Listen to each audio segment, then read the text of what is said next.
مومن کرام سلسلہ مجالس 22واں سلسلہ مجالس باب العلم فاؤنڈیشن کی خدمت، جس کا آغاز ہو رہا ہے اس خمسے سے 12 سے 15 محرم تک انشاءاللہ قبلہ مولانا شیخ سخاوت علی کو مستقبل فرمائیں گے، اور یہ سلسلہ اسی طرح جاری ساری رہے گا 20 سفر تک انشاءاللہ بلا تعطیل مجالس ہوں گی۔ اس میں آپ سے درخواست ہے کہ پابندی وقت کے ساتھ تشریف لائیے۔ انشاءاللہ 7:30 بجے مجلس کا آغاز ہوگا اور 8 بجے قبلہ نمبر ہوں گے۔ آپ حضرات سے درخواست کروں گا تھوڑا آگے تشریف سے آئیے گا۔ محمد وعلی محمد صلوات۔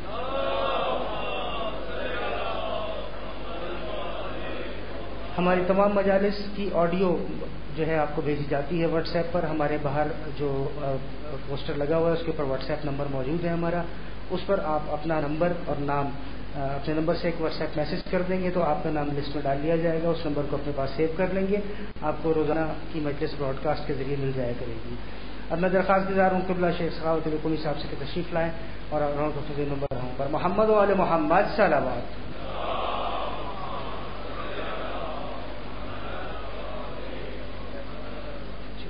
آپ سے درخواست کروں گا تھوڑا آگے تشریف لے آئیں تاکہ مجلس کا ماحول بن سکے۔ بر محمد وعلی محمد صلوات۔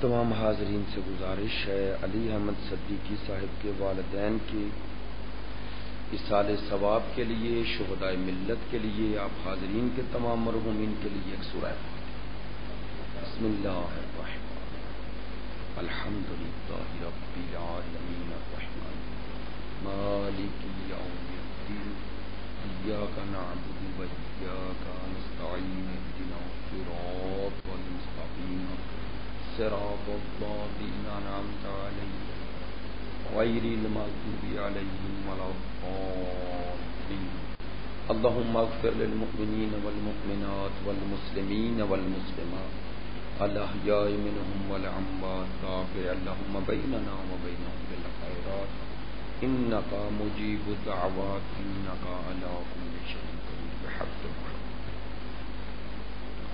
اعوذ باللہ من الشیطان اللعین الرجیم بسم اللہ الرحمن الرحیم الحمد للہ الذی جعلنا من المتمسکین بولایت امیر المؤمنین واولادہ المعصومین صلوات اللہ علیہم اجمعین الحمد للہ الذی لا یبلغ مدحتہ القائلون ولا یحصی نعماہ العادون ولا یعدی حقہ المجتہدون الذی لا یدرکہ بعد الہمم ولا ینالہ غوث الفتن الذی لیس لصفتہ حد محدود ولا نعت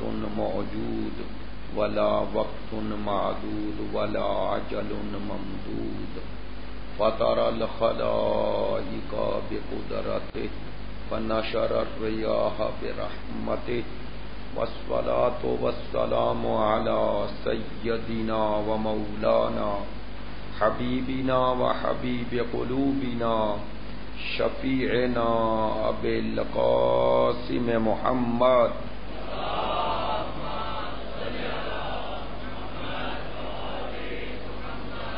وآلہ الطیبین الطاہرین المعصومین المظلومین الذین اذھب اللہ عنہم الرجس وطہرہم تطہیرا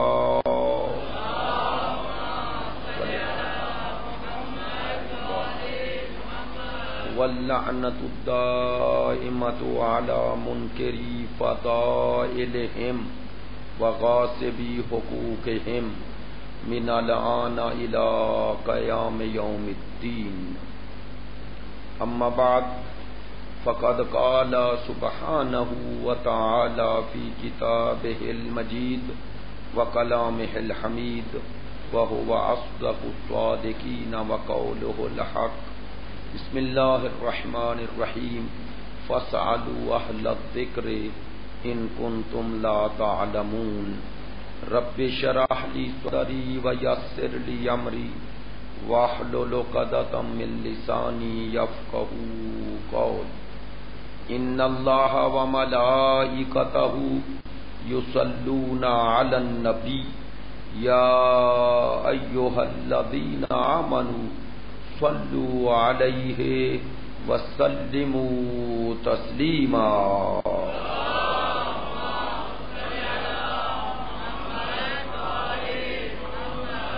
آپ تمام حاضرین کی صحت و سلامتی کے لیے، مقامات مقدسہ کی حفاظت کے لیے، مجاہدین اسلام اور مدافعین حرم اہل بیت کی کامیابی و کامرانی کے لیے، دشمنان دین یزیدیت، ناصبیت، خارجیت کی نیست و نابودی کے لیے، تعجیل ظہور امام زمان کے لیے، ہمارے ملک کے استحکام کے لیے، مریضوں کی شفا یابی کے لیے، آپ حاضرین کی تمام دعاؤں کی قبولیت کے لیے، اور مراجع کرام، علماء کرام، رہبر عظیم الشان، عزاداران سید الشہداء کی توفیقات خیر میں اضافے کے لیے، ان تمام دعاؤں کی قبولیت کے لیے بلند تر صلوات.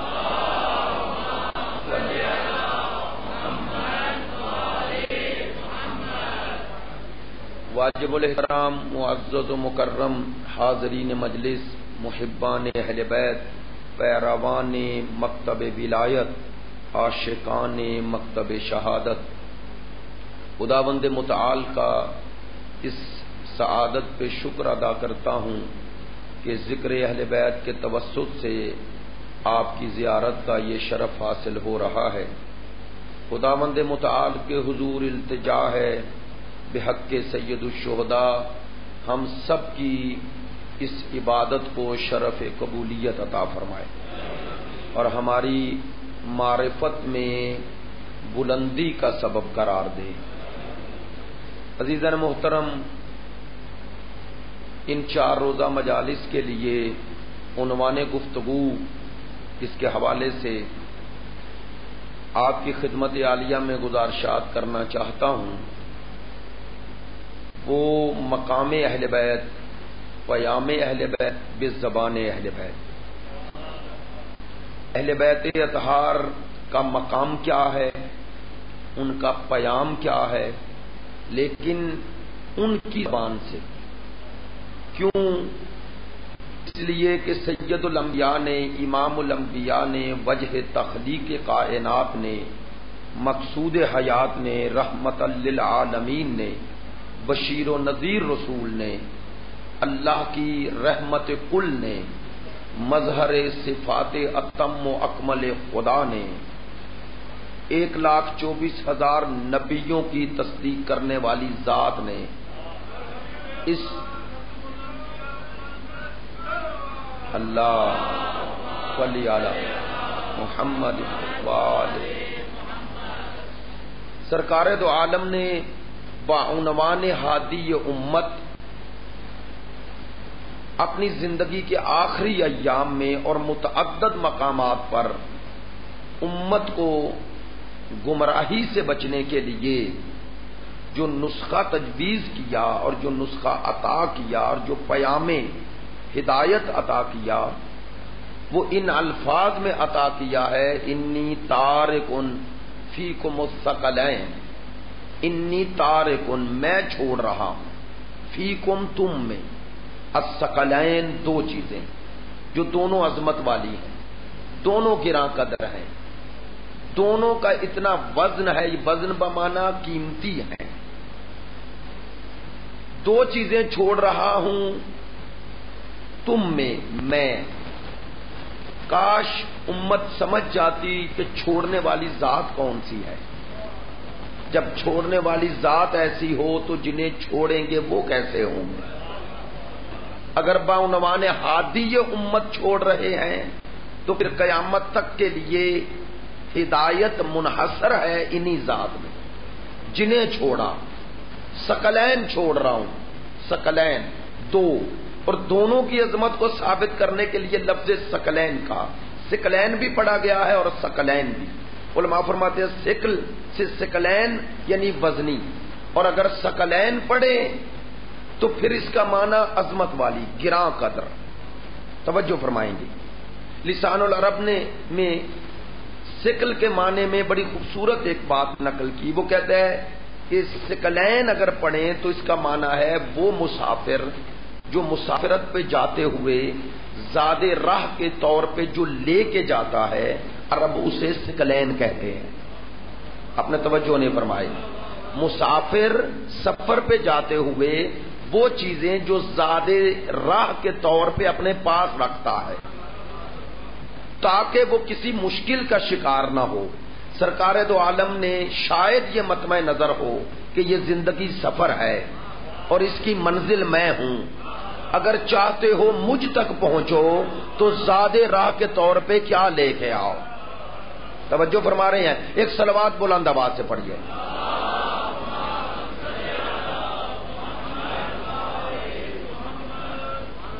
سرکار دو عالم نے یہ دو چیزیں امت میں چھوڑی، اور مجھے یاد ہے کافی سال پہلے جب پہلا خمسہ یا 6 روزہ مجالس کی سعادت نصیب ہوئی تھی تو میں نے اس حدیث ثقلین کے حوالے سے کچھ گزارشات کی تھی. اب میرا موضوع وہ نہیں، لیکن صرف بات کا ربط قائم کرنے کے لیے یہ عرض کر رہا ہوں. سرکار دو عالم نے امت کو مخاطب کیا اور فرمایا انی تارکن، میں چھوڑ رہا ہوں، چھوڑنے والی ذات میں ہوں. یہ انی جو میں کہا یہ بعنوان محمد ابن عبداللہ نہیں کہا، بعنوان محمد رسول اللہ کہا.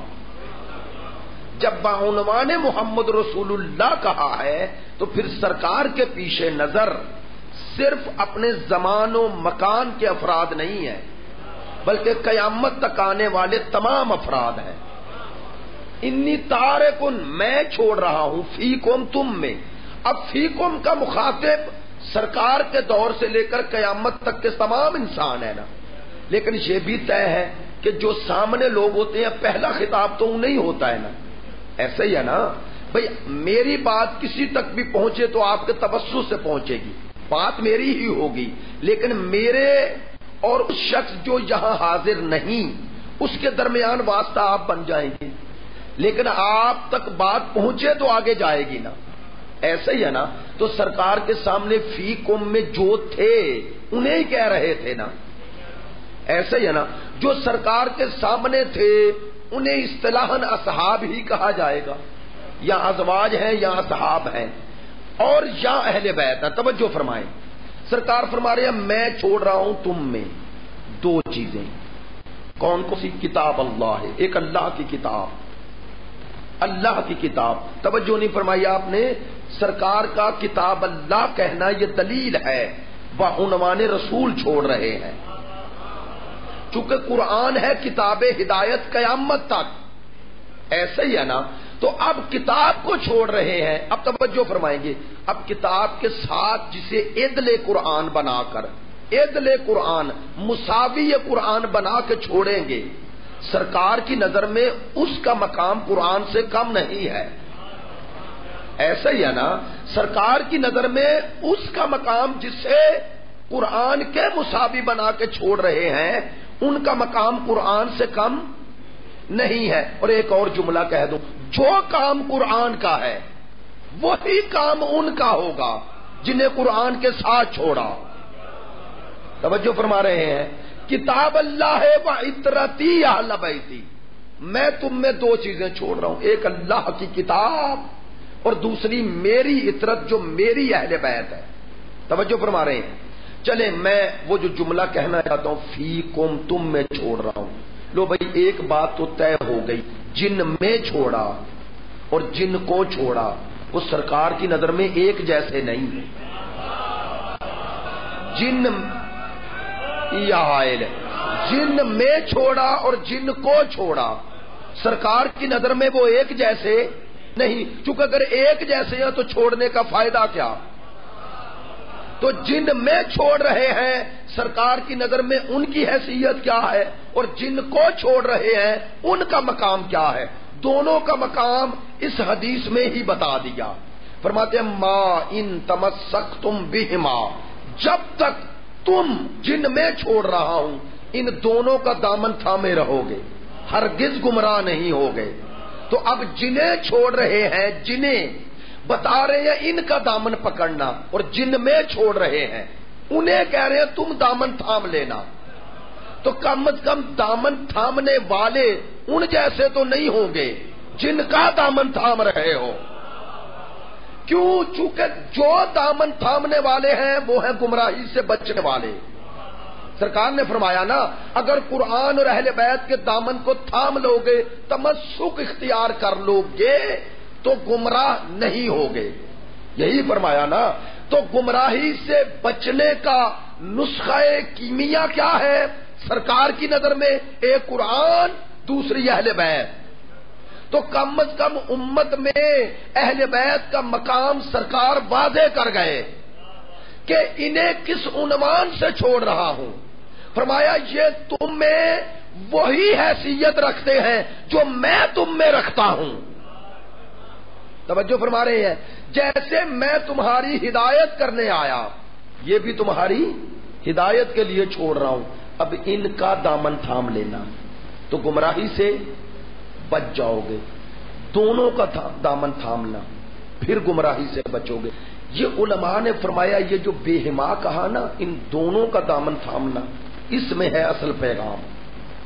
فرمایا ان دونوں کا دامن تھامنا ایک کا نہیں. اور اگلے جملے میں اس کی بھی وضاحت فرما دی لن یفترقا، یہ دونوں میں تفریق ہوگی نہیں، یہ دونوں جدا ہوں گے ہی نہیں. نہیں توجہ فرمائی. جب سرکار نے کہہ دیا جدا نہیں ہوں گے تو امت کیسے جدا کر سکتی ہے؟ نہیں. لیکن ان کی عدم جدا نہ ہونے کا معنی کیا معنی ہے؟ توجہ فرمائیں. آیت اللہ جوادی عاملی فرماتے ہیں ان کے جدا نہ ہونے کا یہ معنی ہے کہ یہ ایک ہی سکہ ہدایت کے دو رخ ہیں. اگر کتابی شکل میں آئے تو قرآن ہے، انسانی شکل میں آئے تو امام ہے.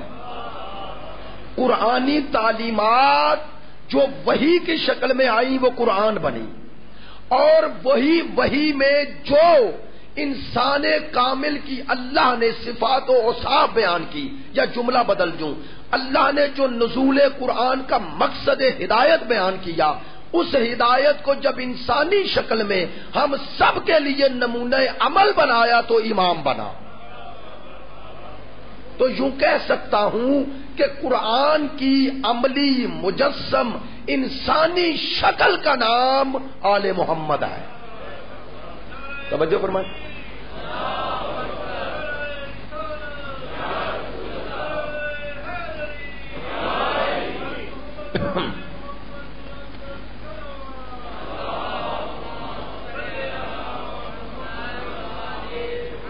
تھوڑا سا تمہیدی گفتگو ہے، میرے ساتھ رہیں گے تو باقی جو 3 دن ہیں ان میں یہ بھی اور 4 دن ہوتے ہیں، اس لیے بات کو ٹو دا پوائنٹ جلدی اس لیے کرتا ہوں کہ ان 4 دنوں میں وہ جو کہنا چاہ رہا ہوں وہ آپ تک پہنچ جائے، اس لیے تھوڑا سا توجہ فرمائیں گے انشاءاللہ. جو کہنا چاہ رہا ہوں یہ سب باتیں تمہید ہیں کہ میں نے مقام اہل بیت، پیام اہل بیت، بے زبان اہل بیت. یہ بے زبان اہل بیت کی قید کیوں ہے؟ کیونکہ سرکار نے امت میں 2 چیزیں چھوڑی، اور ابھی میں نے عرض کیا دونوں کے دامن کو تھامنے کا نتیجہ گمراہی سے بچنا ہے. بات توجہ فرما رہے ہیں یار؟ اگر سمجھ میں آتا تھوڑا بولے نا. ہاں نہیں چپ رہنا کوئی دلیل نہیں ہوتی کہ بندے کو سمجھ آ رہی ہے یا نہیں. آپ کیا سمجھو؟ توجہ فرمائیں گے جو بات کہہ رہا ہوں. اور بولنے کا معنی میرے نزدیک نعرہ نہیں ہے، بولنے کا معنی یہ کہ آپ کے چہرے بتائیں کہ بات پہنچ رہی ہے. ہاں سنگین نہ ہو تاکہ آسان کی جا سکے. توجہ فرمائیں گے. اللہ صلی علی محمد و آل محمد. ماشاءاللہ آپ متوجہ ہیں اور پہلی مجلس ہے اور انشاءاللہ کچھ تمہیدی بات جو ہوگی کوشش کریں گے 4 دنوں میں عملی طور پر ایسی باتیں ہوں جو آپ کے اور میرے فائدے کا سبب بنے عملی زندگی میں. اس لیے آپ متوجہ ہیں, مجھے وہ کوئی فکر نہیں. میں جو بات عرض کر رہا ہوں, سرکار نے 2 چھوڑی اور دونوں کا دامن تھامنے کا حکم دیا. ایسا ہی ہے تو دونوں کے دامن کو تھام کے نجات ملے گی نا. اور آگے یہ پیغام بھی سنا دیا کہ ان میں تفریق نہیں ہوگی, اختلاف, جدائی نہیں ہوگی. ان میں جدائی نہیں ہوگی کیا معنی؟ ان میں جدائی نہیں ہوگی کیا معنی؟ یہ معنی ہے کہ اگر کوئی قرآن کو لے لے اور اہل بیت کو پشت کر دے تو مت سمجھے کہ اس کے پاس قرآن ہے. اگر کوئی قرآن اہل قرآن ہونے کا دعویٰ کرے, قرآن پڑھے, شبینے کرے, قرآن کی تلاوت کرے, قرآن کی تفاسیر کرے اور قرآن پڑھے اور کہے میں اہل قرآن ہوں, سرکار نے فرمایا اگر کوئی اہل بیت کو پشت کر کے دعوی قرآن کرے کہ میرے پاس قرآن ہے تو اس کا دعویٰ جھوٹا ہے. توجہ نہیں فرمائی, اس کا دعویٰ جھوٹا ہے. اور اسی طرح مقابل اگر کوئی دعوی محبت اہل بیت کرے, ہر جگہ ذکر اہل بیت کرے لیکن قرآن کو پشت کر دے تو مت سمجھے کہ اس کے پاس اہل بیت ہیں. ادھر والے کے پاس قرآن نہیں ہے. میں آپ بات توجہ نہیں فرما رہے. وہ جو دعویٰ کر رہا ہے قرآن ہونے کا وہ دعویٰ جھوٹا ہے, اور ادھر جو دعوی محبت یا معرفت اہل بیت قرآن کے بغیر کر رہا ہے اس کا دعویٰ بھی جھوٹا ہے. اب میں جملہ کہہ رہا ہوں, وہ فرماتے ہیں یہ جدا نہیں ہوں گے. اس کا یہ معنی ہے کہ جو ایک کو چھوڑ کے ایک کو لے لے مت سمجھے کہ ایک ہے. ایک کو چھوڑنے سے دوسری خود چھوٹ جاتی ہے. اگر ایک کو چھوڑا تو مت سمجھے کہ وہ ایک تو ہے. آپ متوجہ ہیں نہیں, سرکار نے یہ کیوں فرمایا یہ جدا نہیں ہوں گے؟ اس میں بہت بڑی جو پیغام دیا وہ یہ ہے. توجہ فرمائیں, سرکار نے فرمایا اگر میں یہ نہ کہتا کہ یہ جدا نہیں ہوں گے اور کہتا 2 چھوڑ رہا ہوں, کچھ لوگ قرآن لے لیتے, کچھ اہل بیت لے لیتے اور کہتے یار ایک تو ہے ہی نا. آپ متوجہ ہیں بھائی, دعویٰ کر دیتے ایک تو ہے نا. سرکار نے 2 چھوڑی تھی, چلے دوسری ہم نے نہیں لی. سرکار کے عمل پہ, سرکار کے قول پہ, فرمان پہ کچھ تو عمل کر رہے ہیں نا. توجہ فرما رہے ہیں. وہ قیامت میں عذر پیش کر دیتے یا رسول اللہ قرآن تو ہمارے پاس تھا, تو آپ کی آدھی بات پہ تو عمل کیا, اور ادھر والے کہتے قرآن نہیں تھا, محبت آل محمد تو تھی نا. تو سرکار نے فرمایا یہ تو جدا ہوں گے ہی نہیں. وہاں دعویٰ تو تب کرو گے کہ ایک ہے جب ایک تمہارے پاس ہو. اور اب سنیں, یہ کوئی خطابت نہیں, عملی طور پر اس کا نتیجہ سامنے کیسے آیا. جنہوں نے اہل بیت کو چھوڑ کے قرآن کی طرف گئے انہیں قرآن سمجھ میں نہ آیا. میرے ساتھ رہیے گا, انہیں قرآن سمجھ میں آیا نہیں. چھوٹی سی آیت پڑھتا ہوں, اطیعوا اللہ و اطیعوا الرسول و اولی الامر منکم. بھائی اس میں تیسری اطاعت تھی اولی الامر کی. آل محمد سے تفسیر قرآن نہ لی تو کبھی یزیدیوں کو مانا, کبھی مروانیوں کو مانا, کبھی عثمانیوں کو مانا, اور کبھی محمد بن سلمانوں کو مانا. توجہ فرما رہے ہیں. آل محمد کو چھوڑا تو نتیجہ کیا ہوا عمل میں؟ میرے ساتھ رہیں گے. عمل میں نتیجہ کیا ہوا؟ ایک آیت تھی نا اولی الامر, اور دیکھیں آپ متوجہ ہیں انشاءاللہ جو اشارہ کر رہا ہوں آپ تک پہنچے گا. اطیعوا اللہ و اطیعوا الرسول و اولی الامر منکم. اس آیت میں جس اطاعت کو ایڈ کیا گیا, چونکہ مدنی آیت ہے نا, سورہ نساء کی ہے, مدنی ہے, اس میں نئی اطاعت کو جو حکم دیا گیا وہ کون سی ہے؟ اللہ کی نہیں, رسول اللہ کی نہیں, وہ ہے اولی الامر کی. بھائی دیکھیں اللہ کی اطاعت تو وہ مکے سے ہی ہو رہی تھی نا, ہو رہی تھی یا نہیں ہو رہی تھی؟ سرکار دو عالم کی نبوت کے عنوان سے ان کی اطاعت بھی ہو رہی تھی. تو نئی اطاعت کون سی آئی؟ اولے الامر کی بھئی میں اگر یا کوئی خطیب عالم بات کرے اور نئی بات کرے تو آپ کی توجہ نئی بات کی طرف ہوتی ہے. جو بات آپ پہلے سن چکے اس کی طرف آپ کی توجہ ہے لیکن اتنی نہیں. آپ کی توجہ کو جو شاید جذب کرے گی وہ جو نہیں سنو گے. ایسا ہی ہے نا. تو صحابہ نے نئی اطاعت کون سی سنی تھی؟ اولے الامر کی نا. تو اور کچھ پوچھتے نہ پوچھتے اولے الامر کا تو یقیناً پوچھا ہوگا. بہت شکریہ. بھائی اللہ کی اطاعت کا تو پوچھنے کا سبب ہی نہیں بنتا، وہ تو کر رہے ہیں. سرکار دو عالم کی اطاعت بھی کر رہے تھے. نئی اطاعت تو اولے الامر تھی. لے ایک جملہ اور کہتا ہوں عزیزو، اللہ اور رسول کی اطاعت تو زمان میں تھی، بعد میں تو اولے الامر نے آنا ہے.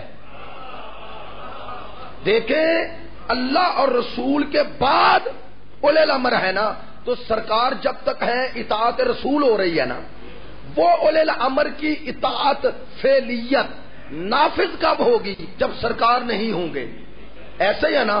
تو اولے الامر کا تعلق ہی سرکار کے بعد سے ہے. میں کہتا ہوں ان مسلمانوں کو جو کہتے ہیں کہ سرکار نے اپنے بعد کسے بنایا، بتائیں کہاں لکھا ہے؟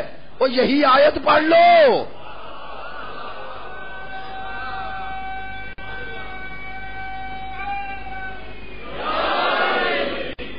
دیکھیں میں یہ آیت جو تمام مسلمان بھائی پڑھتے ہیں، اب آئیں. جب قرآن کی اس آیت کی تفسیر آل محمد سے نہ لی تو پھر کیا کیا اولے الامر کے مصادیق ڈھونڈنے پڑے. میں نے بات عرض کر دی ہے.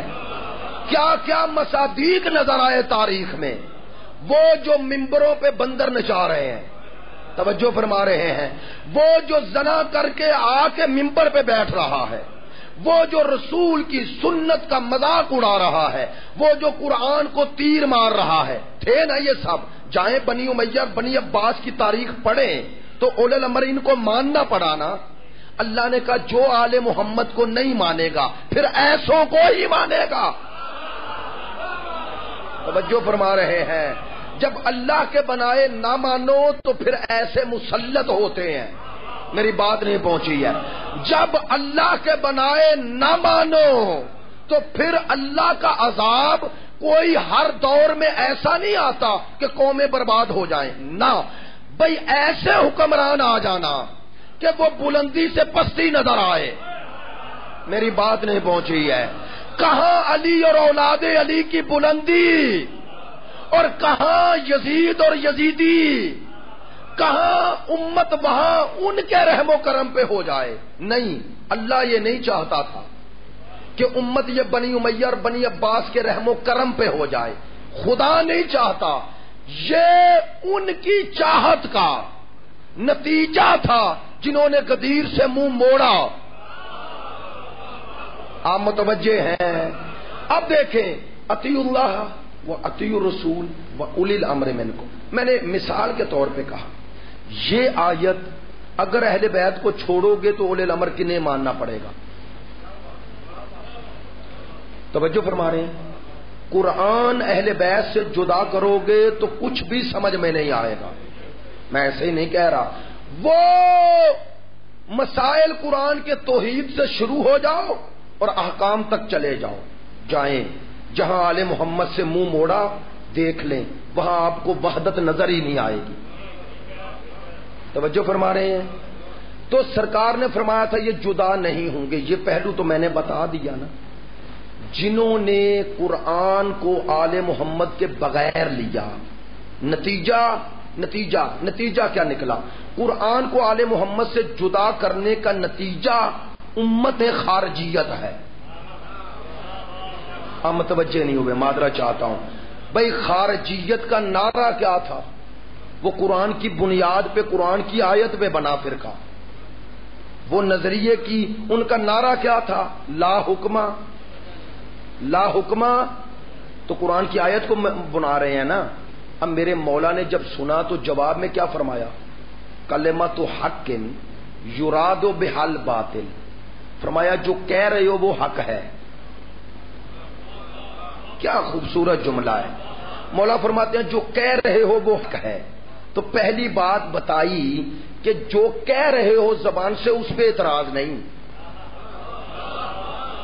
مولا نے فرمایا جو کہہ رہے ہو وہ حق ہے، یراد بہل باطل، جو نیت میں ہے وہ باطل ہے. یار تھوڑا توجہ فرمانا، پہلی تقریر میں ہی ایسی باتیں ہو رہی ہیں، اس لیے توجہ فرمانا. مولا نے بتا دیا صرف لفظوں کو نہ دیکھنا، صرف نعرے نہ دیکھنا. آپ متوجہ نہیں ہے. مولا نے بتا دیا صرف نعرے نہ دیکھنا، کون کہہ رہا ہے یہ نہ دیکھنا، دیکھنا نیت کیا ہے. آپ متوجہ ہیں میری بات کی طرف.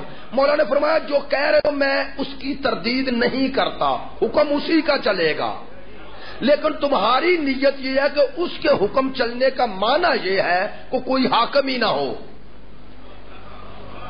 توجہ فرما رہے ہیں؟ نہیں، میں اس کو عمومیت دیتا ہوں. مولا کس کلام کو آج ہر دور میں مولا نے یہ ہمیں قاعدہ دے دیا، ضابطہ دے دیا کہ اگر کوئی کلمہ حق کہہ رہا ہو اور مراد باطل ہو تو نیت پہلے دیکھنا کہ کہنے والے کا مطمع نظر کیا ہے. اگر آپ تک بات نہیں پہنچی تو واضح کر دیتا ہوں، مجھے کون سا خوف ہے. بھائی اس دور میں مولا کے مقابلے پہ لا حکم الا للہ آیا، آج بھی کوئی نعرے آ سکتے ہیں. نہیں توجہ فرمائی. ولایت کا نعرہ لگا کے مرجعیت سے دور کیا جا سکتا ہے. میری بات پہنچنی چاہیے. آج بھی ولایت کا نعرہ لگا کے مرجعیت سے، فقاہت سے دور کیا جا سکتا ہے. تو صرف ولایت کے نعرے نہ دیکھنا، ان نعرے لگانے والوں کی نیت دیکھنا.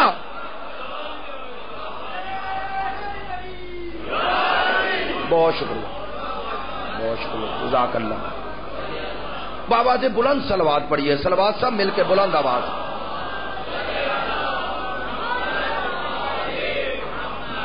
ماشاءاللہ آپ متوجہ ہیں نا. چلیں، یہ میرے نوجوان بھائی بھی ہیں، میرے بزرگ بھی ہیں. معذرت چاہتا ہوں، بات اس تناظر میں ہے اس لیے کرتا ہوں. وہ موضوع پر بھی ہوں لیکن یہ باتیں بھی ہوں گی، ہر روز ہوں گی، اور یہی باتیں میرا مطمع نظر ہوتا ہے. توجہ فرمائیں گے. آپ سے سوال کر رہا ہوں اور سوال میں ہی جواب ہے. بتائیں یہ جو خوارج خارجی بنے یہ کس کے لشکر میں تھے؟ ماشاءاللہ کس کے؟ مولا علی کے لشکر میں. بنے کیا؟ خارجی. لشکر کس میں تھے؟ اینڈ پہ خارجی بن گئے لشکر علی میں ہو کے. یہ ادھر سے نہیں آئے، یہ اندر سے نکلے. میں نے بات کہہ دی ہے، میں نے بات کہہ دی ہے، معذرت چاہتا ہوں. یہ خارجی باہر سے نہیں آئے، لشکر علی میں تھے. اچھا ان کی مشکل کیا تھی؟ لیں سنیں. خارجی ذہنیت ہے کیا؟ ہر دور میں اس خارجیت کو پہچاننے کی ایک علامت ہے. میں نہیں، جو اس دور میں انہوں نے خود ظاہر کی. وہ علامت ہے کیا؟ اب آپ نے وہ سارا واقعہ وہ سنا بھی ہوا ہے اور وہ امام علی مووی میں دیکھا بھی ہوا ہے. بھائی حضرت مالک اشتر لڑتے ہوئے آگے بڑھ رہے ہیں، جنگ جیتنے والے ہیں، وہ فتنہ ختم ہونے والا. چند قدموں پہ وہ خیمہ، اور حضرت مالک اشتر کو لڑتے لڑتے محسوس ہوا کہ میری پشت خالی ہو رہی ہے. وہ جو میرے ساتھ لڑتے آ رہے تھے میرے پیچھے نہیں. مڑ کے دیکھا تو حضرت مالک اشتر ان میں فاصلہ اور وہ کھڑے ہیں. حضرت مالک اشتر نے تعجب سے پوچھا کیوں کھڑے ہو؟ آؤ وہ سامنے فتنہ اسے ختم کر دیں. کہنے لگے مالک ذرا نظریں اٹھا اور اوپر دیکھ، وہ خیموں کے پاس دیکھ کیا ہے. تو وہ قرآن بلند تھے نا، واقعات آپ پڑھتے بھی ہیں ماشاءاللہ، اہل مطالعہ بھی ہیں. قرآن بلند تھے نا. میں نے یہی عرض کیا تھا کسی سال میں کہ علامہ علی نقی نکن نے اس پہلو کی طرف اشارہ فرمایا، بعد میں دوسروں نے بھی لکھا، لیکن میں نے ان کی تحریر میں بھی یہ خوبصورت جملہ دیکھا. وہ کہتے ہیں کبھی آپ نے سوچا کہ وہ اتنے بڑے قرآن جو نیزوں پہ بلند ہوئے وہ اچانک لائے گئے؟ وہ اچانک لائے گئے نہیں نا. آپ فرما رہے ہیں اچانک، تو پہلے سے لائے ہوئے تھے نا. تو وہ جو لائے تھے انہیں پتا تھا نا ان سے کچھ لینا ہے کام. بھائی یہ اموی ذہنیت ہر دور میں ہوتی ہے، ان کے ہتھیار کون بنتے ہیں یہ بتا رہا ہوں، ان کے ہتھیار کون بنتے ہیں یہ بتا رہا ہوں، توجہ فرمائیں، یہ نوجوان بھائی خصوصاً توجہ فرمائیں، وہ نیزے پہ قرآن، اور قرآن بھی بڑے بڑے اور بلند، توجہ، کہنے لگے وہ قرآن ہے۔ حضرت مالک اشتر نے کیا خوبصورت جواب دیا اور بصیرت اور معرفت کی بلندی پہ لے گئے، کہنے لگے پھر بھی آؤ، میں کہہ رہا ہوں آؤ حملہ کرو، کہنے لگے تو کافر ہو گیا، سامنے قرآن ہے۔ حضرت مالک اشتر نے کہا یہ تو کاغذ پہ لکھا ہوا قرآن ہے، ہماری پشت پہ تو حقیقی قرآن ہے۔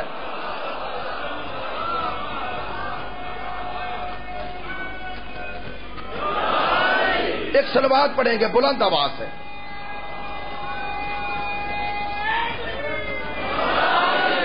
ماشاءاللہ متوجہ ہیں آپ؟ اللہ صلی علی، آپ متوجہ ہیں؟ انشاءاللہ نتیجہ دوں، اس بات کا نتیجہ دوں، اس بات کا آپ تک نتیجہ پہنچاؤں، توجہ فرمائیں۔ حضرت مالک اشتر نے کہا یہ تو کاغذ پہ لکھا ہوا قرآن ہے، توجہ نہیں فرمائی، فرمایا یہ تو بولتا ہی نہیں، اس سے تو کوئی اپنی مرضی سے جدھر مرضی موڑ لے، یہ فائدہ تب دیتا ہے جب وہ ساتھ ہو جو ہماری پشت پر ہے، توجہ نہیں فرمائی۔ اگلا جملہ کہتا ہوں، حضرت مالک اشتر نے کیا خوبصورت جملہ فرمایا، فرمایا اگر انہیں قرآن پر ایمان ہوتا تو علی سے لڑنے نہ آتے، آئے ہائے، انہیں قرآن سے علی کی حقانیت نظر نہیں آئی، اگر نہیں آئی تو پتا چلا یہ قرآن کو حربے کے طور پہ استعمال کر رہے ہیں، توجہ۔ حضرت مالک اشتر نے کہا اس حربے میں نہ آؤ، تو آگے یا نہیں آگے؟ کس حربے میں آئے؟ وہ نیزوں پہ بلند قرآن دیکھے، وہ بلند کرنے والوں کی نیت نہ سمجھے۔ معذرت چاہتا ہوں، میں کسی کی توہین تحقیر کا سوچ بھی نہیں سکتا، بھئی لشکر علی میں تھے لیکن ظاہر پرست تھے، حقیقت پرست نہیں، تھوڑا توجہ فرمائیں۔ منظر دیکھ رہے تھے، پس منظر نہیں، ظاہر دیکھ رہے تھے، باطن نہیں، قرآن دیکھ رہے تھے، قرآن اٹھانے والوں کو نہیں۔ تو پتا چلا کہ خارجی ذہنیت ظاہر پرست ہوتی ہے، حقیقت پرست نہیں۔ اگر آج بھی ہم بچنا چاہتے ہیں اس خارجیت کے فتنے سے تو ظاہر پرست نہ بننا، یہ لوگوں کے نعرے نہ دیکھنا، ان کی جہت دیکھنا، ڈائریکشن دیکھنا کہ یہ کس طرف لے جا رہے ہیں۔ میری بات نہیں پہنچی ہے، یہ تمہیں کربلائی بنا رہے ہیں یا ان کے جو کربلا سے لڑنے والے ہیں ان کے ماتحت لے جا رہے ہیں؟ یہ سوچنا، یہ دیکھنا، سادے نہ بننا، سادگی سے کام نہ لینا، یہ نہ سوچا کرو یہ کہہ رہا ہے، یہ بات کر رہا ہے تو کیا اس نے عظمت والا جملہ کہہ دیا، پہلے یہ دیکھو پیچھے نیت کیا ہے۔ نہیں توجہ فرمائی، ولایت کے تقاضے کیا ہیں، انشاءاللہ آخری گفتگو میں عرض کروں گا۔ وہ مقام و پیام اہل بیت میں وہ اہل بیت کی ولایت کو قبول کرنے کے تقاضے کیا ہیں، جو ان تقاضوں پہ ہی پورا نہ اترے تو دعویٰ تو اللہ نے بھی نہیں مانا، صرف دعویٰ تو کافی نہیں ہے اور اظہار بھی کافی۔ ہم اس سے زیادہ بچپن سے ہم جملہ سنتے آ رہے ہیں، اظہار تو غدیر میں کئیوں نے کیا اور بخن بخن بھی کہا اور مبارکبادیں بھی دی، تو مبارکباد دینے سے کیا وہ بلائی ہو گئے؟ ایسا ہی ہے نا، پتا چلا غدیر میں آ کر بھی ضروری نہیں کوئی غدیر ہی بن جائے، وہ اعلان ولایت میں حاضر ہو کر بھی ضروری نہیں کوئی بلائی بن جائے۔ توجہ فرما رہے ہیں؟ سرکار نے یہ دو چھوڑی ہے۔ اب آئیں، یہ موضوع گفتگو مقام اہل بیت کیوں؟ سرکار نے فرمایا ان دونوں سے، قرآن اور اہل بیت دونوں کا دامن تھامنا۔ توجہ، قرآن کے تمسک اور اہل بیت کے تمسک، میں نے یہی عرض کیا تھا، قرآن سے تمسک کے بھی 3 مرحلے ہیں۔ پہلا مرحلہ ہے تلاوت قرآن، دوسرا مرحلہ ہے فہم قرآن، تیسرا مرحلہ ہے اتباع قرآن. یہ 3 مرحلے سر ہوں تو قرآن سے تمسک ہے، ورنہ نہیں. تلاوت، فہم، اتباع. اور اہل بیت سے تمسک کے بھی 3 مرحلے ہیں: معرفت اہل بیت، محبت اہل بیت، اطاعت اہل بیت. معرفت، محبت، اطاعت. پہلا مرحلہ ہے معرفت اہل بیت. انشاءاللہ کل گفتگو کا سلسلہ آگے بڑھاؤں گا، آج گفتگو اس جگہ سمیٹتا ہوں. معرفت اہل بیت کا معنی کیا ہے؟ معرفت اہل بیت کا معنی ان کے اوصاف، ان کے صفات، ان کے مناقب، ان کی سیرت و کردار، ان کے ارشادات و فرمودات کو سمجھنا. توجہ فرما رہے ہیں؟ ان کے اوصاف و صفات کو سمجھنا، معرفت حاصل کرنا. معرفت، توجہ فرمائیں. اب اہل بیت کی معرفت کا اطمینان بخش ذریعہ کون سا ہے؟ اطمینان بخش. ہمیں پتا ہو کہ ہمیں واقعاً معرفت اہل بیت مل رہی ہے، اہل بیت کی معرفت کے نام پہ کچھ اور نہیں مل رہا. اس موضوع کا مقصد یہ ہے کہ اہل بیت کی معرفت کن سے لیں. لو اب بات سمیٹتے ہوئے یہ بات عرض کر رہا ہوں. اہل بیت ہیں انسان کامل، ایسے ہی ہے نا؟ یہ ہر دور کے انسان کامل ہیں، پرفیکٹ انسان ہیں. یعنی اللہ نے انہیں ویسا بنایا جیسا اللہ چاہتا ہے. نے توجہ فرمائی. انہیں کیوں ایسا بنایا جیسا اللہ چاہتا ہے؟ کیونکہ اللہ ہم سب سے چاہتا ہے ویسے بنو جیسے یہ ہیں. یہ امام ہے نا، نمونہ عمل ہے. توجہ فرمائیں. انہیں اللہ نے کامل و اکمل بنایا. اب آیت اللہ جوادی عاملی کا پھر یہی جملہ دہرا رہا ہوں. وہ فرماتے ہیں انسان کامل کی شناخت کا سب سے بہترین مطمئن ترین ذریعہ یہ ہے کہ اس سے معرفت لو جس نے اسے کامل بنایا. انسان کامل کی شناخت کا پہلا ذریعہ اس سے معرفت لو جس نے اسے کامل بنایا، یا ان سے لو جو ان جیسا کامل ہے. توجہ فرما رہے ہیں؟ تو آل محمد کی معرفت کے 2 ذریعے ہیں. توجہ فرمائیں گے. 2 ذریعے ہیں. یا خدا سے پوچھو یہ کیا ہے، یا مصطفیٰ سے پوچھو یہ کیا ہے. باقی لوگ اور جو معرفت انہوں نے خود دی، خود بعنوان انسان کامل، ان کی زبان سے دی ہوئی معرفت ہی معرفت ہے. یا خدا یا مصطفیٰ یا یہ خود. اس کے علاوہ کوئی کچھ کہے وہ اس کی ذاتی رائے ہے. ممکن ہے وہ ذاتی رائے درست ہو، ممکن ہے غلط ہو. لہذا ہم ان کی معرفت کے لیے کسی ایسے در پہ نہیں جائیں گے جو مشکوک ہو. ان کی معرفت کا در یا پروردگار عالم سے پوچھو یہ کیا ہے، اس کا بہترین ذریعہ قرآن ہے. توجہ نہیں فرمائی. قرآن اور اہل بیت جدا نہیں ہوں گے، یہ بھی معنی ہے کہ قرآن سمجھ میں نہ آئے تو ان سے پوچھنا، اور یہ سمجھنے ہوں تو قرآن سے پوچھنا. ان کا مقام و مرتبہ سمجھنا ہو تو قرآن سے پوچھنا. لے بھائی بات سنگین نہ ہو جائے، آسان بھی ہو جائے اور پہنچ بھی جائے. یہ دونوں ایک دوسرے کی تبیین کرتے ہیں، توضیح کرتے ہیں، تفسیر کرتے ہیں. دونوں ایک دوسرے کی دلیل دوں. اگر میں یہاں دعویٰ کروں آل محمد معصوم ہے تو دعویٰ ہے نا بھائی، ان کے معصوم ہونے کا یہ دعویٰ ہے نا. اور آپ سے کہوں دلیل دیں، کون سی آیت پڑھو گے؟ آیت تطہیر. ایسا ہی ہے نا بھائی، ان کی عصمت پر کون سی آیت پڑھو گے؟ آیت تطہیر. تو دعویٰ تو ادھر تھا اور دلیل ادھر سے لا رہے ہو. توجہ فرمائی ہے؟ بہت شکریہ. دعویٰ ادھر تھا، دلیل ادھر سے لا رہے ہو. تو دلیل ادھر سے آنا دلیل ہے کہ یہ جدا نہیں ہے. انشاءاللہ اس کی وضاحت کرتا رہوں گا. آل محمد نے جو بھی اپنے مقام کے بارے میں دعویٰ کیا ہم یہ ہیں. توجہ، جو بھی آل محمد نے اپنے مقام و مرتبے کو بتانے کے لیے جو دعویٰ کیا ہم یہ ہیں، اس کی تائید قرآن نے کی ہے.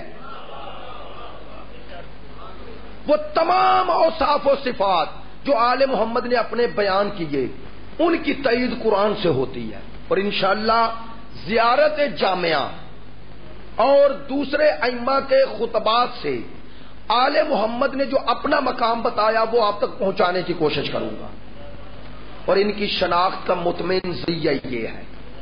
اور یاد رکھیں طول تاریخ میں وہی لوگ گمراہ ہوئے جو یا ان سے آگے بڑھ گئے یا پیچھے رہ گئے۔ ان کے قدم بہ قدم چلنے کا یہی معنی ہے، جہاں یہ روکے رک جاؤ۔ آپ نے توجہ نہیں فرمائی، جہاں روکے نہ پیچھے ہٹنا ہے نہ آگے جانا ہے، ان کے قدم بہ قدم چلنا ہے۔ ہاں، ان 4 تقریروں میں یہ ثابت کرنا ہے اور آپ تک یہ پہنچانا ہے کہ ان کے قدم بہ قدم چلنا ہے تو انہیں کیا مانو اور کیسے مانو، تاکہ آگے جانے والوں کا بھی پتہ چل جائے۔ آپ نے توجہ نہیں فرمائی، اور پیچھے رہ جانے والوں کا بھی پتہ چل جائے۔ الحمدللہ آل محمد کے ماننے والا نہ غالی ہے نہ کالی ہے۔ کالی ہوتا ہے گھٹانے والا، نہ بڑھائے گا نہ گھٹائے گا، کس سے؟ اس مقام سے جو انہوں نے بتایا ہے۔ توجہ فرما رہے ہیں؟ میں ان کی حد معین نہیں کر سکتا، لیکن اگر یہ خود حد بتا دیں تو مقام اطاعت بھی یہ ہے، مقام ادب بھی یہ ہے کہ وہیں رک جاؤ، وہاں سے آگے بڑھنے والا محب نہیں رہے گا، گمراہ ہو جائے گا۔ توجہ فرما رہے ہیں؟ اور تاریخ میں یہ دونوں گروہ رہے، دونوں رہے، وہ آگے بڑھنے والے بھی۔ آپ تک انشاءاللہ تاریخی شواہد سے، شیعہ کتب سے یہ عرض کروں گا کہ یہ جو کچھ آپ دیکھ رہے ہیں اس پہ تعجب ہے اور فکر مندی بھی ہے، لیکن یہ نئی بات کوئی نہیں، یہ ہوتا آیا ہے۔ اور الحمدللہ آل محمد جو مینار ہدایت ہیں، جو سرکار دو عالم کی اس فرمان کی روشنی میں لوگوں کو گمراہی سے بچانے والے ہیں، انہوں نے ہر دور میں ان دونوں گروہوں کو اپنے سے جدا کر دیا ہے، جدا کیا ہے، اور واضح طور پر سخت ترین الفاظ میں، میں جو بات کہہ رہا ہوں سخت ترین الفاظ میں ایسی تعبیرات ہیں کہ جس سے انسان کو یہ سوچنا چاہیے کہ آل محمد کی نظر میں یہ گروہ کتنے منفور تھے۔ آل محمد نے ان سے محبت نہیں کی، حالانکہ وہ تو پیغام محبت دے رہے تھے اپنے دشمنوں کو، جو گالیاں دے رہا ہے اسے بھی پوچھ رہے ہیں، لیکن اس گروہ کے مقابلے پہ جو آل محمد سے اظہار محبت بھی کر رہا ہے، لیکن ان کا مقام وہ بڑھا رہا ہے اور ربوبیت تک لے جا رہا ہے، الوہیت تک لے جا رہا ہے، وحدانیت تک لے جا رہا ہے۔ توجہ فرمائیں گے، ذمہ داری سے بات کہہ رہا ہوں، امام نے ان کے بارے میں جو تعبیریں اور جو فرامین جاری کیے وہ حتیٰ ان کے بارے میں نہیں کیے، ان کی ولایت کو ویسے نہیں مان رہے تھے جیسے آپ مان رہے ہیں۔ اس سے پتہ چلتا ہے ائمہ کی نظر میں بڑا خطرہ وہ نہیں تھے جو انکار کر رہے تھے، بڑا خطرہ وہ تھے جو مان کر ان کے مقام میں انحراف کر رہے تھے، تحریف کر رہے تھے، ان کے مقام کو بدل رہے تھے۔ اور انشاءاللہ وہ چونکہ گنجائش ہوتی ہے سننے والوں میں اور آپ میں، اہل علم حضرات بھی تشریف لاتے ہیں، وہ بات پہنچے گی کہ ائمہ نے ان کے خلاف سخت موقف کیوں اپنایا، اصل مقصد ائمہ کیا تھا۔ وہ مقصد آج بھی زندہ ہے، اور ہمیں اگر راہ ہدایت پہ آنا ہے تو ایک ہاتھ میں قرآن اور ایک ہاتھ میں معصوم کا فرمان۔ اور اگر امت یہ سمجھ جاتی تو رسول زادیوں کو ننگے سر بازاروں میں نہ لے کے جاتا۔ 12 محرم کا دن گزر گیا، کچھ دوست متوجہ ہوئے ہیں، کچھ نہیں ہو سکے، معذرت چاہوں۔ 12 محرم کا دن گزر گیا، کیوں میں نے کہا؟ ہاں، رسول کے بیٹے کا جنازہ ہے اور صحرائے کربلا میں بے گور و کفن پڑا ہے۔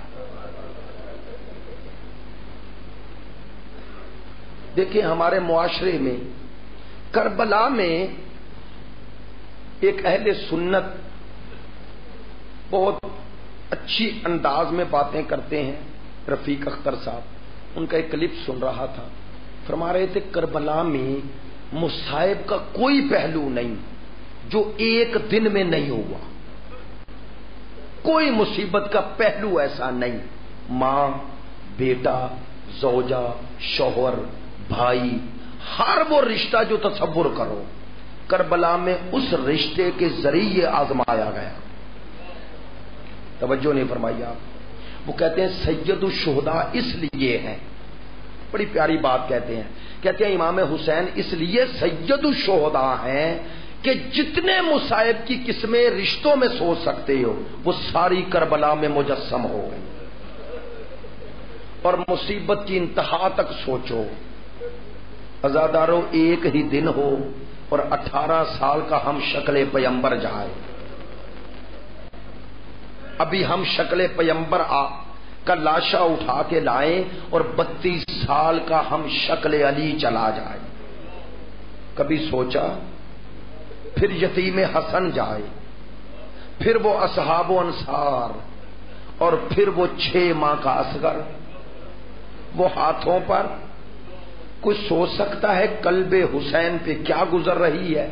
لیکن یہ تمام مصائب و مشکلات میں جو کربلا کو عظمت بخشتی ہے شے وہ کون سی ہے؟ اکبر جیسا ہم شکل پیمبر، 32 سالہ عباس، وہ 13 سالہ قاسم، وہ 6 ماہ کا اصغر دے کر بھی حسین کا سر سجدے میں ہے۔ کبھی سوچا یہ کون سی بندگی کی معراج ہے؟ اب میں وہ جملے ضرور کہتا ہوں اور اپنی مجلس کا آغاز اسی سے کر رہا ہوں تاکہ کربلا کا یہ پہلو جس میں مظلومیت اور عظمت دونوں ہیں آپ کے سامنے رہے۔ کیسے؟ میں اکثر عرض کرتا ہوں یہ کربلا یہ بندگی کی معراج ہے، معراج۔ کیسے؟ یہ سب کچھ دے کر حسین ابن علی کا سر سجدے میں، مولا حسین کا سر سجدے میں، کیوں دے کر؟ اکبر، قاسم، اون و محمد، اصغر، حبیب، مسلم ابن اوسجا، اور یہ سب دیے نا، اور ایک دن میں دیے نا، اور سر سجدے میں رکھ کے کہنے رضن بقضائہ و تسلیما لامرہ۔ تو اب یہ بلندی کون سمجھے؟ ہم پہ مصائب آئیں تو بندگی کم ہو جاتی ہے، کاش بات پہنچ جائے۔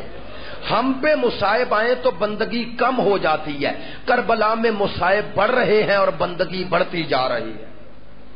نہیں، اب اگلا جملہ کہوں شاید آپ متوجہ ہو جائیں۔ عزادارو، میں تو کہتا ہوں بندگی کی معراج کو ہم نے عصر عاشور میں سمجھا، واقعہ ہے، لیکن میں کیا کروں؟ وہ جسے اللہ نے علی کی بیٹی بنایا ہے وہ مجھے کہاں نظر آئی کہ حسین سارے رشتے دے کے سر سجدے میں جھکائے، اور زینب وہ ہے جو حسین دے کر، جو چادر دے کر، جو خیمے لٹا کر اس جلتے خیموں کے درمیان، اس جلتے خیموں کے درمیان جو گرم ریت پہ سر رکھ دے اسے زینب کہتے ہیں۔ کہاں بندگی لے گئی میری آقا زادی؟ کہاں بندگی کی معراج ہو گئی؟ عزادارو، میں نے عرض کیا ہے نا، وہ امام، وہ میرا امام معصوم، لیکن مجھے کہنے دو حسین کی تربیت کا یہ اثر تھا کہ جو کام حسین ابن علی نے معصوم ہو کر کیا، جناب سیدہ زینب وہی کام اسی شریکت الحسین بن کے کر رہی ہیں۔ کیسے؟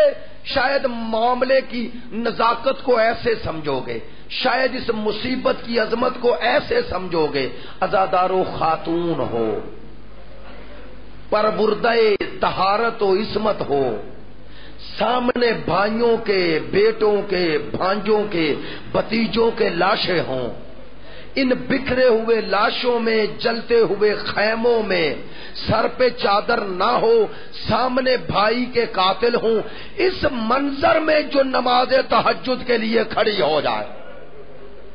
اور میں نے یہ روایت پڑھی کہ جب آدھی رات کا وقت گزرا اور ادھر سے شب ادھر ہوئی تو میری آقا زادی نے تیمم کیا۔ پوچھے نا تیمم کیوں کر رہی ہیں؟ پاس ہی تو نہر الکما ہے جہاں 6 ماہ کے اصغر کو پانی نہ ملے، وہاں زینب کو وضو کے لیے پانی کون دے گا؟ بس ازادار و تیمم کیا میری آقا زادی نے، اور میرے چوتھے امام فرماتے ہیں میری پھپھی کھڑی ہو گئی، اللہ اکبر کہنے لگی، ایک دفعہ رک گئی، رک کر کیا کہا؟ آسمان کو دیکھا اور کہا میرے اللہ مجھے معلوم ہے جب کوئی تیری کنیز نصف شب کے بعد تیرے حضور آئے تو تو فرشتوں سے کہتا ہے آؤ دیکھو میری بندہ کیسا ہے اور میری کنیز کیسی ہے جو میری خاطر اپنا آرام و سکون چھوڑ رہی ہے۔ سنیں گے جناب سیدہ زینب نے کیا کہا؟ کہتی ہے میرے اللہ آج فرشتوں سے نہ کہنا۔ کیوں؟ کہا آج زینب کی پہلی نماز تہجد ہے جو چادر کے بغیر ہے۔ میں کہتا ہوں بی بی یہ نماز تھی تو مشکل، چادر کے بغیر تھی، لیکن بی بی اس نماز میں ایک کام اور ایک سکون اور ایک سہولت تو آپ کو مل گئی نا، کون سی؟ کہ کم از کم آپ نے سجدہ تو خاک پر کر دیا۔ لیکن خدا کی قسم اس کے بعد میری آقا زادی کو پھر سجدہ کرنے کے لیے یہ کربلا کی ریت بھی نہ ملی، کبھی اونٹ کی کوہانوں پہ پڑی، کبھی بازاروں میں پڑی، کبھی درباروں میں پڑی، اور ہر جگہ کہتی رہی بھیا تیری امت نماز کا بھی وقت نہیں دیتی۔ الا لعنت اللہ علی القوم۔